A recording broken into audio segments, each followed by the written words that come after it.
오늘 말씀의 제목은 종이 아니고 아들이다.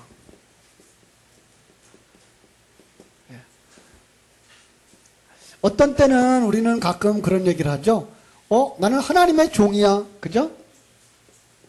하나님의 종. 이런 얘기를 해요. 그런데 오늘은 그런 개념이 아닌 어떤 의미가 있었기 때문에 종이 아니고 아들이다라고 하는 얘기를 하고 있는 거예요. 자, 지난주일 오후 설교를 기억하시나요?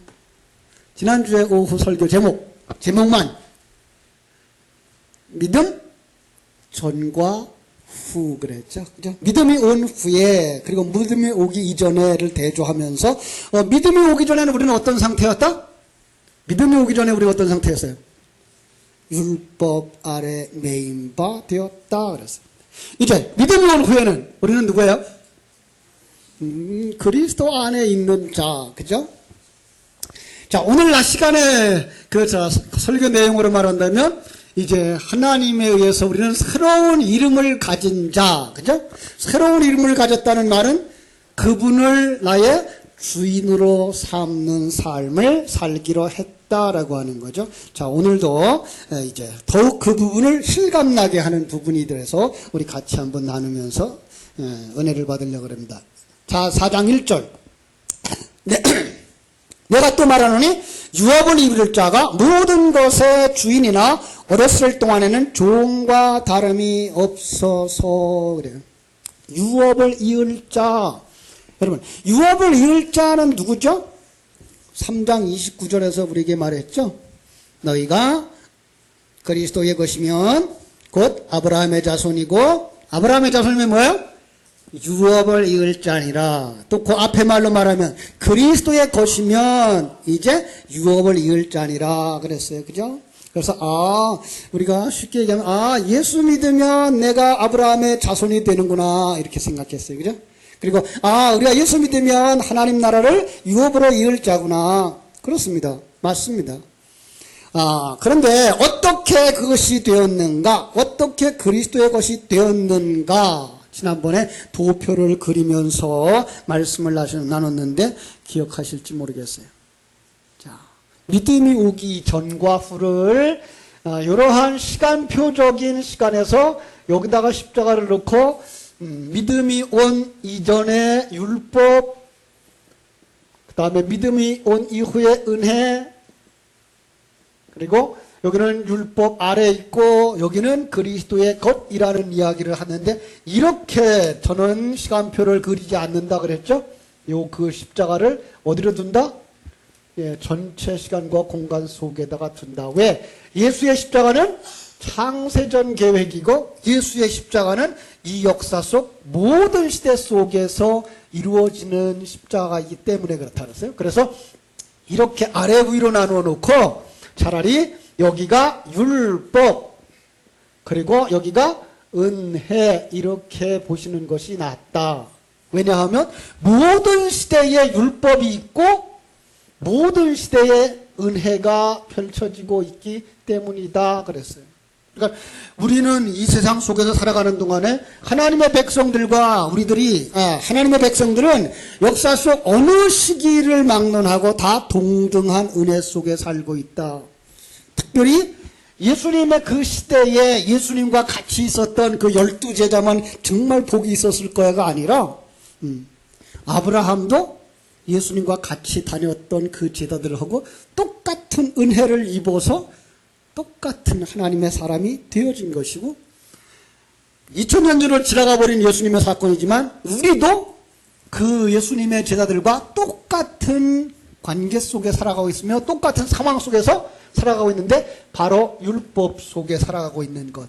그런데 그 속에 하나님이 찾아오셔서 은혜를 입혀주심으로 말미암아 하나님의 자녀가 됐다 그랬습니다. 자, 이제 은혜 받고 하나님의 자녀가 되니까 뭐 한다? 오늘날 시간에 말한 것처럼 하나님의 존재에 대해서 알게 되었다라는 거죠. 그분이 천지와 만물을 창조하신 하나님. 여러분 이걸 그냥 지식으로 그냥 하나님 천지 만물 창조해서 이 정도가 아니라 정말로 이 모든 것이 하나님이 계획을 움직여가고 있고, 창조하고, 계획대로 창조하고, 계획대로 움직여가고 있고, 계획대로 만들어가고 있다고 하는 것이 믿어져야 되는 거예요. 이게 그러니까 생명이에요. 지식으로 가지고 있는 것과 미신을 섬기는 사람들 다를 바가 없어요. 예. 그런데 그 지식이 여러분들이 되새김질하고 이렇게 말씀을 나눔으로 말미암아 이게 여러분 속에서 확실히 믿어져서 아 그렇구나. 하나님이 이 우주를 만드셨고 움직여가고 계시는구나. 나도 하나님이 지으셨고 하나님이 내 삶에 동행하시며 이런 일 저런 일을 통해서 나를 만들어가고 계시구나. 모든 것을 합력하여 선을 이루신다는 말이 바로 이 말씀이구나. 깨달아질 때에 그가 하나님의 생명을 가진 자라고 말하는 거예요. 그죠? 그렇지만 이런 내용을 아무리 가르쳐줘도 거듭나지 않았으면 이게 안 보인다는 거예요. 오늘날 시간 설교로 말하면 안 보이는 거예요. 메시아가 안 보이는 거예요. 뭐만 보여요? 세상의 이 형상으로 나타나는 것들만 볼 수밖에 없는 거죠. 그들을 뭐라 그런다? 갈라디아서 3장 11절 앞에 있었어요. 하나님 앞에서 아무도 율법으로 말미암아 의롭게 되지 못할 것이 분명하니 이는 의인은 믿음으로 말미암아 믿음으로 살리라 하셨음이니라. 그죠? 율법으로 말미암아 의롭게 되지 못한다. 의인은 믿음으로 산다. 다시 말하면 무슨 뜻이에요? 율법으로 이 말을 얘기할 때 율법은 뭘 갖다 율법이라고 말한다고요? 그냥 십계명이나 유대인들이 지켰던 613개의 조항을 이야기하고 있는 게 아니고 보이는 세상의 모든 사상과 법칙이에요. 이걸로는 뭐 하지 못한다? 의로워지지 못한다는 거예요. 의롭다는 말이 무슨 말이에요? 의롭다는 말이. 의롭다는 말은 창조주와 피조물의 관계 속에서 자기들의 삶의 목적대로 완성되어지는 것. 이게 의로운 거예요. 그러니까 자기의 의무를 다 감당하는 게 의로운 거예요. 그러니까 하나님은 여전히 우리를 향하여서 자기의 계획대로 우리를 사랑하고 계시기 때문에 여전히 의로우신 분이죠. 그러면 우리는 뭐예요? 하나님이 우리를 만드셔서 우리가 자기가 있음에도 불구하고 자기가 비워지고 하나님으로 충만되어져 하나님의 영광을 드러내는 자, 이게 사람의 제일 될 목적이잖아요. 그렇게 살아가야 되는데 거기서부터 뚝 떠나서 하나님 중심이 아니고 내가 중심이 되어지고 나를 생각하는 사람이 되어졌을 때 그 사람을 뭐라 한다? 불의한 자라 그러는 거예요. 의에서부터 떠난 자예요. 그리고 그들을 갖다가 죄인이라고 그러는 거예요. 그래서 로마서 3장 10절은 뭐라 그래요? 의인은 세상에 있다 없다? 없다 그래요. 이 세상에 태어난 모든 사람들은 다 타락이라는 그 아래 들어가 있기 때문에 자기를 위해 사는 자들이고 하나님의 영광을 위해 살려고 하는 자가 하나도 없는 거예요. 그런데 그 하나님을 위해 살고자 하는 자들의 삶이 율법으로 말미암아서는 결코 이루어지지 않더라는 거예요. 예. 그래서 불의한 자들에게 뭐야 그러냐 하면 로마서 3장 23절 죄의 삭슨? 모든 사람이 죄를 범하였음에 하나님의 영광에 이르지 못한다 그런 거예요. 이 세상 시간과 공간 속에 있는 사람들은 모두가 다 죄인인 거예요. 로마서 6장 23절은 그들에게 주어지는 게 뭐예요? 죄의 삭슨? 사망이라고 말하는 거예요. 그다음 우리 잘 아는 말 히브리서 9장 27절까지 합치면 뭐예요? 심판이 있는 거죠. 예. 우리가 이 세상의 마지막에 가서는 심판을 받고 거기에 따라서 지옥으로 갈 수밖에 없는 거예요. 그런데 거기서 벗어나서 하나님과 하나 되어지고 하나님과의 관계를 회복할 수 있는 그 방법은 여기에 없는 거예요. 그러니까 여기에 없다는 말은 무슨 말인가 하면 시간과 공간 속에 있는 어떠한 것들, 예. 사상과 철학과 행위를 가지고도 뭐 하지가 못하는 거예요? 의로워질 수가 없는 거예요. 하나님과 화목되어지는 그 자리에 들어갈 수가 없는 거예요. 그래서 누가 와야만 됐어요? 예수 그리스도가 오셔야만 됐던 거예요. 그렇습니다. 자, 이제 우리가 그것을 갖다가 믿음이라는 말을 하죠. 그래서 믿음이라는 말을 하는데 그 믿음은 하나님의 의가 나타나게 하기 위한 거예요. 로마서 1장 17절 우리가 늘 생각하는 말이죠. 로마서 1장 17절 뭐라고 말하죠?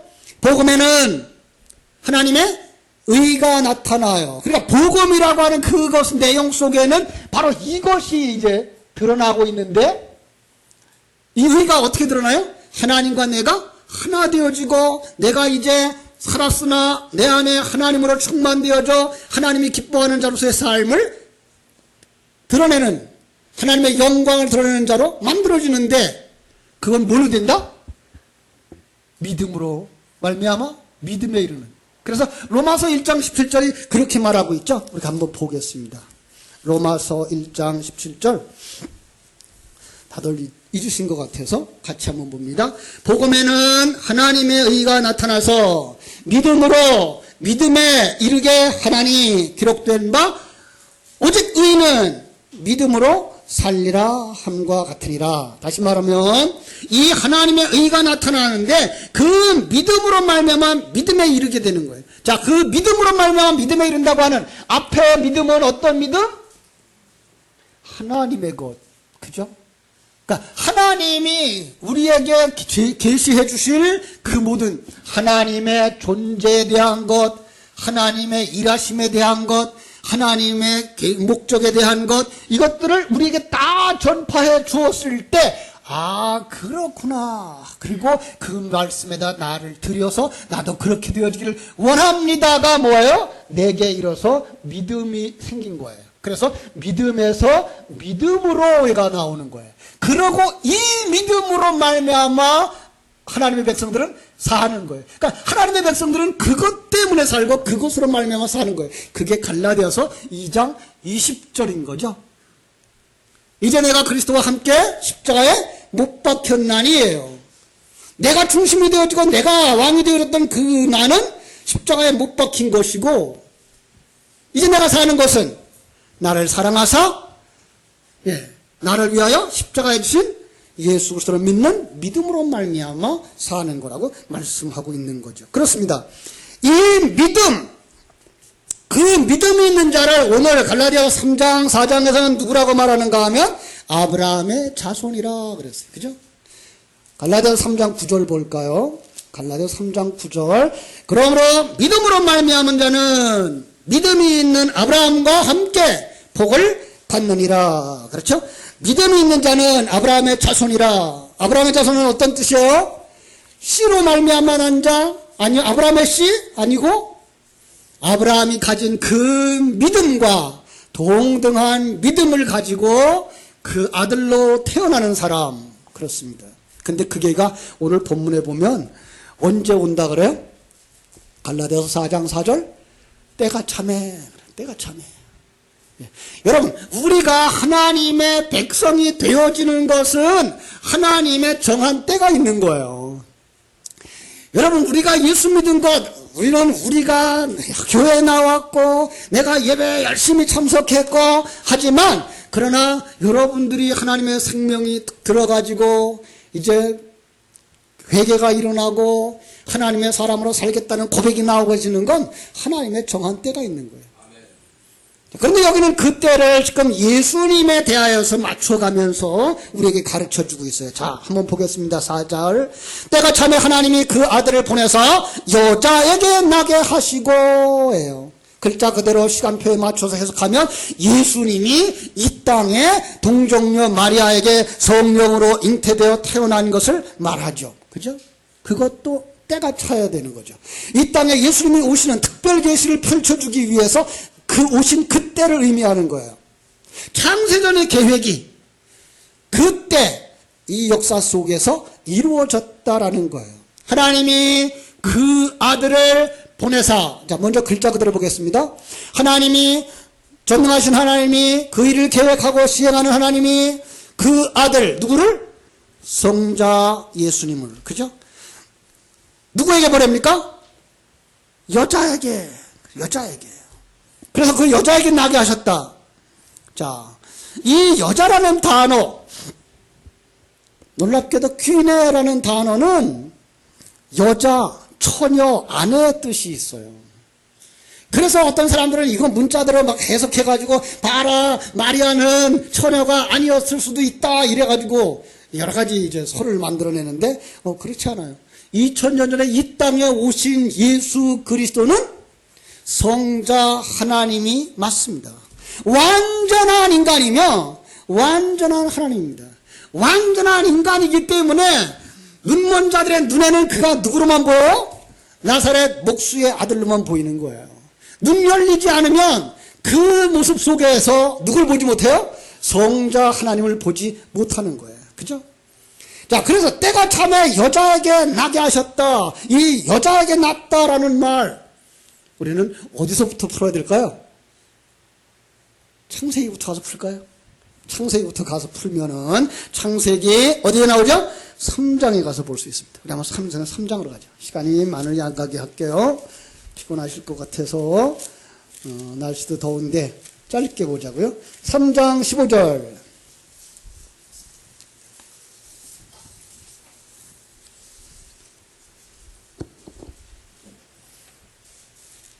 자, 내가 너로 여자와 원수가 되게 하고 네 후손도 여자의 후손과 원수가 되게 하리니 여자의 후손은 네 머리를 상하게 할 것이요 너는 그의 발꿈치를 상하게 할 것이니라. 자, 여기서 여자의 후손이 나와요. 그 여자의 후손을 우리는 다 알고 있어요. 누군지. 누구요?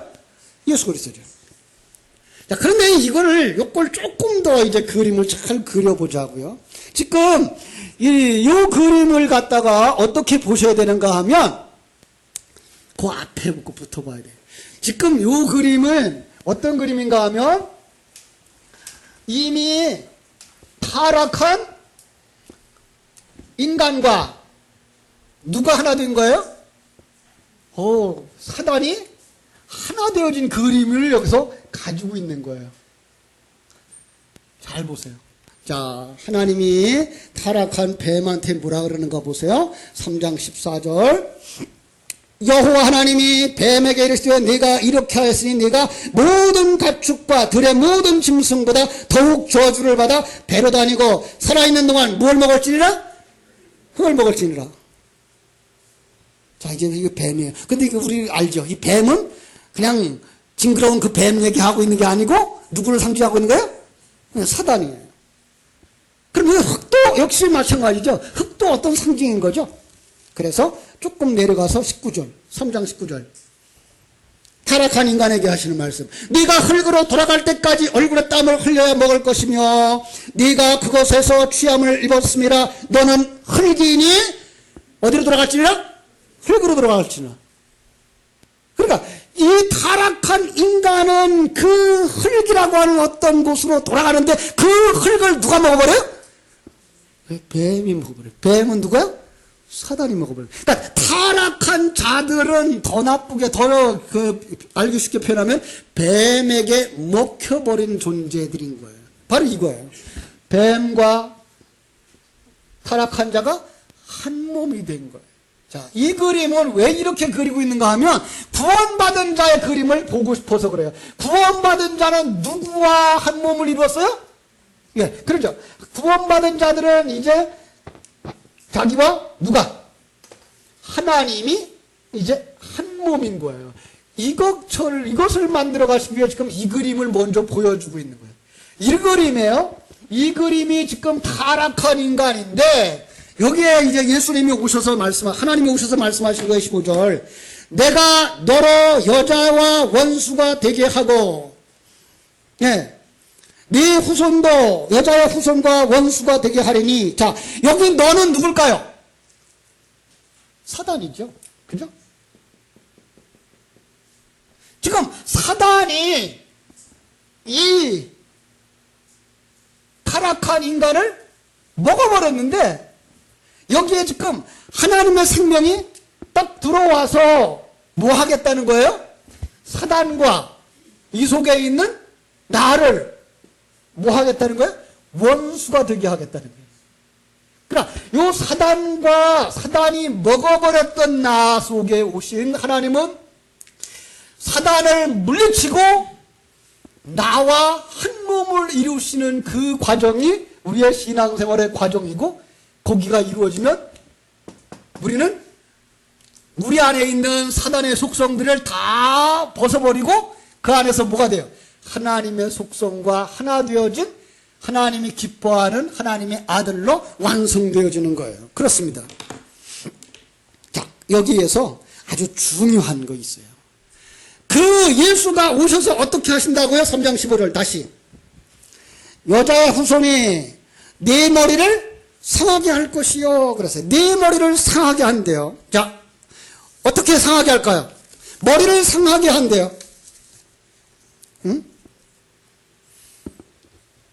왜 머리를 상하게 할까요?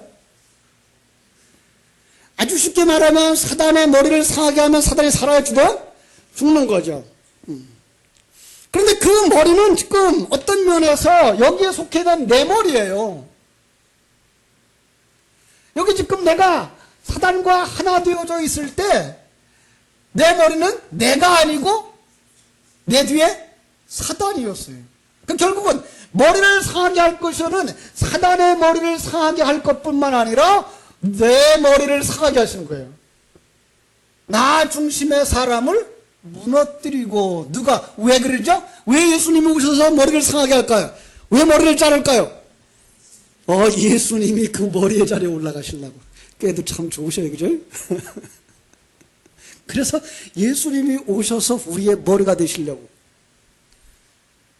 자, 이거를 이제 또 더 쉬운 그림으로 한 권 갈게요. 로마서 7장입니다. 로마서 7장을 여러분 이렇게 읽어보신 적이 있을지 모르겠어요. 로마서 7장을 이렇게 읽어보실 수 있어요. 1절부터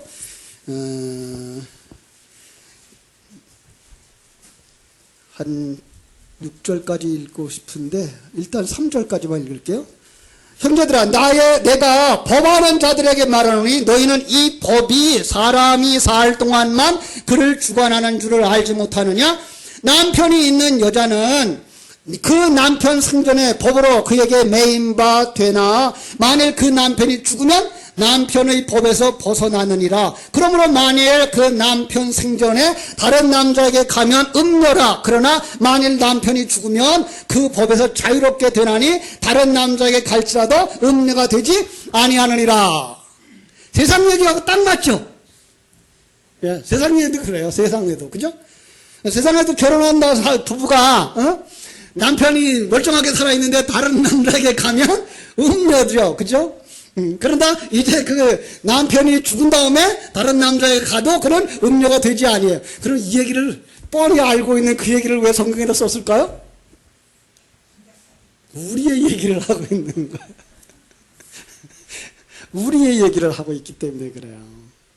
자, 여기 그러면 그동안에 나는 무엇이었어요? 나는 누구를 남편으로 삼고 살은 거예요? 이 사단의 사상. 이걸 남편으로 삼고 살은 거예요. 자, 그러니까 요한복음 4장에서 사마리아 여인이 남편 5이 있었던 건 뭐예요? 이 사상인 거예요. 세상의 것들을 자기의 남편으로 삼고 살았던 그 얘기를 하고 있는 거예요. 그런데 예수님이 오셔서 이 남편을 죽여요. 그리고 누가 남편이 되는 거야 그때는? 예수님도 그럴 수도 있어요. 예수님이 남편이 되는 거예요. 예수님이. 그래도 그것은 뭐예요? 그때는 이거는 뭐예요? 이건 사실은 음녀예요. 이것은 음녀가 아니에요.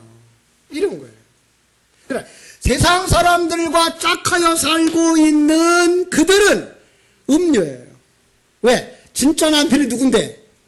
예수 그리스도인데 예수 그리스도 외에 다른 것을 사랑하며 살고 있기 때문에 그들은 음녀예요. 그러나 이제 다시 그가 이제까지 그를 지배하고 있던 그 머리를 사단을 남편을 버리고 그죠? 버릴 수밖에 없잖아요. 예수님이 오셔서 그를 죽였으니까 죽은 남편하고 살래요? 그럴 순 없잖아요. 그죠? 버리고 그 다음에 새 남편 누구예요? 예수님인 거예요. 바로 이 그림이 오늘 우리 갈라디아서에서도 가르쳐주고 있는 그림인 것입니다. 다시금 돌아옵니다. 갈라디아서로.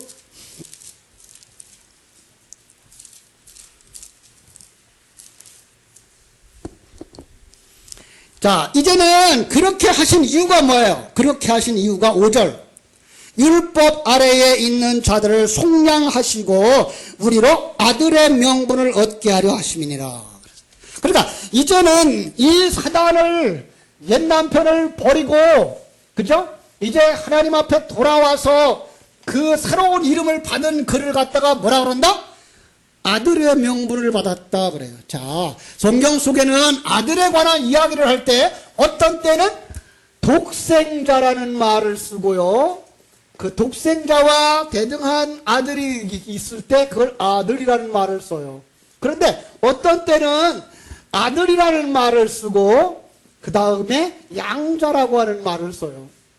이게 성경 속에 나오는 재미난 표현들이에요.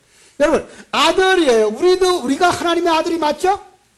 예, 그렇습니다. 우리가 하나님의 아들이에요. 그런데 예수님은 왜 독생자라고 말하죠? 이런 아들은 하나밖에 없어요. 본래적 아들, 그죠? 그는 하나밖에 없어요. 그래서 그를 독생자라고 말하고, 우리가 그와 동등한 아들의 자리에 올라가기 때문에 우리를 아들이라고 말하는 거예요. 그런데 또다시 이런 얘기를 할 수 있어요. 이제 기업을 받을 때, 유업을 받을 때에는, 그때는 우리를 갖다가 뭐라 그러는가 하면은 양자라 그래요. 그리고 예수님을 갖다가 뭐라 그래요? 아들이라 그래요. 예. 그런데 재미난 것은 유대인들의 사상 속에는 그 사회법에 의해서는 양자를 데려오면 양자가 친아들과 똑같은 유업을 받아요. 예. 그런 의미에서 우리가 분명히 본래적 아들은 아니었는데, 예. 구원을 받고 나서 이제 하나님의 아들이 되어졌을 때 이걸 갖다가 양자가 되어졌다라고 말하면서 우리는 다 하나님의 나라를 유업으로 이을 자다라고 말씀하시는 거예요. 그렇습니다. 우리는 이제 하나님의 나라를 유업으로 이을 자. 그래서 뭐라 그래요? 오늘 자 5절. 율법 아래 있는 자들은 속량하시고 우리로 아들의 명분을 얻게 하려 하심이니라. 너희가 아들이므로. 여기는 어떤 아들이에요? 아들의 명분을 받은 자예요. 우리가 아들이에요. 하나님이 그 아들의 영을 우리 마음 가운데 보내사 하나님을 향하여 뭐라고 말할 수 있다? 아빠 아버지라고. 그전에는 아바 아버지라고 그랬죠. 그죠? 근데 재미난 것은 원어도 그냥 아바 아버지예요. 아바예요. 그런데 그걸 이제 이번에 개역 개정판에서 아빠라는 말을 표현해서 우리 세상 속에서 쓰는 용어로 더 친근하게 이렇게 했어요. 하나님을 향해서 이제 뭐라고 할 수 있다고요? 예. 아빠, 아버지라고 말할 수 있다고요. 근데 하나님을 향해서 아버지라고 말할 때에 지금 여기서 나오는 아버지의 그 이름은 무슨 의미에서예요? 하늘나라를 기업으로 받을 수 있는 자가 된 거예요. 그렇습니다. 여러분은 하늘나라를 기업으로 받을 수 있는 자가 된 거예요. 그래서 7절 이렇게 말하는 거예요. 그러므로 네가 이후로는 종이 아니요. 여기서 종이라는 개념과 아들이 나오는 거예요. 그래서 오늘 제목을 종이 아니요 아들이다라고 했는데 종은 뭘까요? 유업을 받을 수 없어요. 아무리 한 집에서 살았고 아들보다 더 오래 주인을 섬기면서 살았어도 그는 아버지의 재산을 유업으로 받을 수 있는 권한이 없어요. 그래서 그럴 때 표현하기를 너희는 종이 아니요 하나님의 아들이다라고 말하는 거예요. 로마서 8장 14절 15절에도 이렇게 말하고 있어요. 로마서 8장 14절 15절 무릇 하나님의 영으로 인도함을 받는 사람은 곧 하나님의 아들이라. 너희는 다시 무서워하는 종의 영을 받지 아니하고 양자의 영을 받았으므로 우리가 아바 아버지라 부르짖느니라. 아들의 특징 성령으로 인도받는 자들이에요. 성령으로 태어난 자들이에요. 그리고 성령으로 완성되는 자들이에요. 여러분, 이 이야기를 마태복음에서 족보에서 쓰고 있어요. 여러분, 마태복음의 1장에 나오는 족보는 어떻게 기록되어졌죠? 우리 한번 볼까요? 마태복음 1장 족보를 한번 가서 볼게요. 잠깐. 자, 다 볼 수 없고 17절만 보겠습니다. 17절 뭐라고 되어 있죠? 그런즉 모든 대수가 아브라함부터 다윗까지 연례되어 다윗부터 바벨론에 사로잡혀 갈 때까지 연례되어 바벨론에서 사로잡혀간 후부터 그리스도까지 연례되러라. 14예요. 여러분 사실상 역사 속에서는 14대가 아니에요. 그런데 성경을 기록하면서 그 성경을 기록하는 저자는 그들에게, 우리에게 어떤 메시지를 주기 위해서 이렇게 정리를 해다 쓰고 있는 거예요. 그리고 나중에 이제 누가복음 3장에 나오는 족보는 또 다른 의미에서의 족보예요. 그 순서대로가 전혀 아니에요. 물론 순서대로입니다만은 거기에 빠진 자들이 꽤 많아요. 왜 그렇게 14로 했다고요? 전에 한번 말씀드렸는데 바로 7이라고 하는 숫자를 가지고 재미난 숫자 놀이 하려고. 자, 14는 7 더하기 7이죠. 그래서 첫 번째 14, 두 번째 14, 세 번째 14가 나오는 거죠. 그러면 7이라고 하는 완전수가 되려 그러면 하나의 7이 더 있어야 돼요. 이래야 완전한 족보이고요. 그런데 이 족보에 들어갈 사람들이 우리예요. 우리는 어떻게 여기에 들어갈 수 있는가를 써놓는데 이 족보의 머리대는 예수 그리스도가 어떻게 태어났느냐, 어떻게 완성됐느냐에 따라서 우리도 바로 그렇게 태어난 사람, 그렇게 완성된 사람들만 여기 족보에 들어간다, 하늘나라 백성에 들어간다라고 표현하고 있는 거예요. 그렇습니다. 그래서 여기에서 우리는 그 예수 그리스도의 성령으로 잉태하심부터 볼 수가 있어요. 성령으로 잉태하셔요. 그러니까 성령으로 말미암아서 거듭난 자들, 성령으로 잉태된 자들, 그들만 저 족보에 들어가는 거예요.